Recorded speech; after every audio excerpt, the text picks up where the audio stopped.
Hi!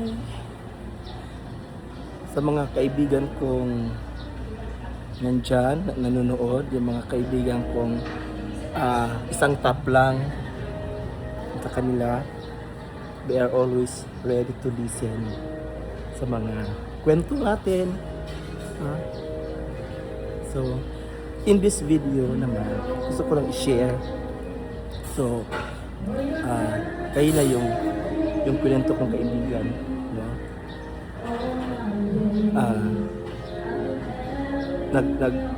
Nilapitan ko siya kasi parang malungkot siya. So sabi niya, tinanong ko, ano nangyari? Bakit? Ganyan naman yung itsura mo. Kasi yung anak ko nag-message. May kailangan silang bayaran sa school. Kailangan siyang bayaran sa school. So, bakit mo ba sabi niya sa akin, ano pa ako na manghirap ako sa bata na para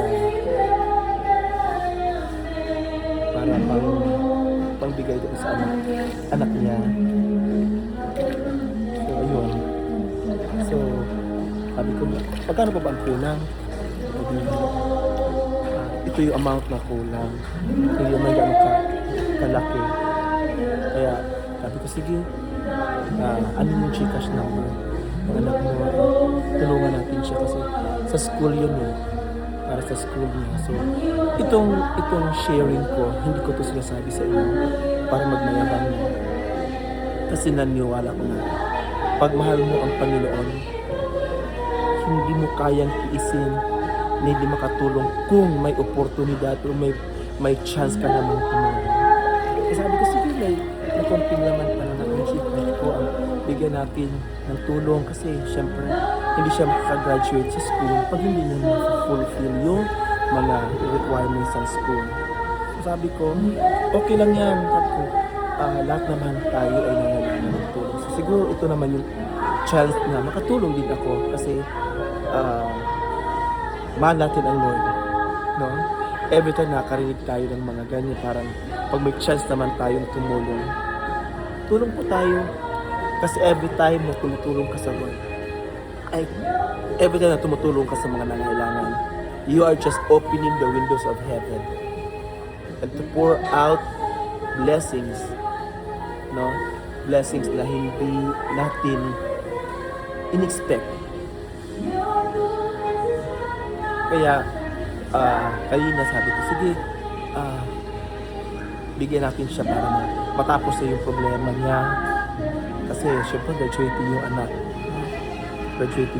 So sabi ko, ang Lord ay kumikilos naman sa atin. Kaya sabi ko na every time na tumutulong tayo, hindi ka talaga pabayaan ng Lord. Ang Lord po ay hindi madugas, no? Every time you help those who are in need, hindi naman lagi pera ang pinag-usapan, no? At hindi rin malaki kasi syempre wala din naman tayo ganun kalaki, pero kung ano yung kaya natin itulong, huwag po natin ipagdamot ang tulong na yan, no? Giving and sharing ng ating mga blessings sa mga tao na nangailangan, yun po ay isa sa mga bagay na napapangiti ng Panginoon, no? Hindi tayo mayaman, pero mayaman tayo sa pagmamahal, mayaman tayo sa mga kaibigan, no? Ako, ganun talaga ako pag may nakita ako, may nararamdaman ako na gusto, kailangan kong tumulong. Hindi ko yun wini-withhold sa sarili ko.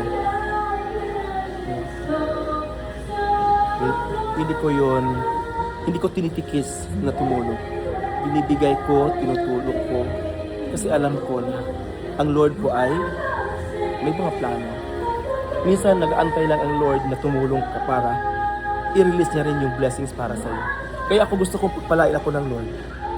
Gusto ko i-bless ako ng Lord para magiging source of blessings ako, magiging channel of blessings ako doon sa mga nangangailangan. No, yun talaga ang desire ng puso ko na I want to help, Lord. Kaya Lord, i-bless niyo po ako kasi wala naman din akong itutulong pagdating sa pera, sa financials. Kasi syempre, limitado lang din yung mga pangailangan lang din natin, no? Pero, wag lang hindi tayo nakafocus sa needs natin. Kasi pag nakafocus ka sa needs ninyo or natin, minsan hindi mo nakikita yung mga pangailangan ng ibang tao na kailangan mo rin. Kahit paano makatulong tayo.